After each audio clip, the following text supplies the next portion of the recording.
Welcome to the world of hospitality. There are two types of cleaning equipments in hospitality industry. Number 1, manual equipments. Number 2, mechanical equipment. Manual equipments are those equipments which needs manual energy to operate the cleaning process, such as brushes, brooms like soft brooms and hard brooms, mops like dry mops and wet mops, different types clothes, containers, carts, trolleys. It's also include sundry equipments like hand gloves, eyeglasses, masks, helmets, gumboots, caution board and so on. Manual mechanical cleaning equipment refers to tools and machines powered by electricity or batteries to assist in efficient cleaning tasks.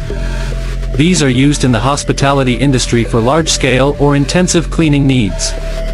Examples include vacuum cleaners, for removing dirt and debris from floors and carpets.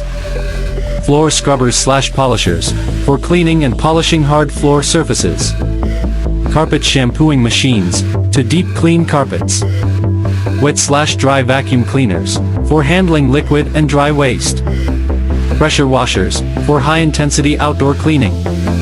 These tools enhance productivity, ensure thorough cleaning, and save time and thank you for watching.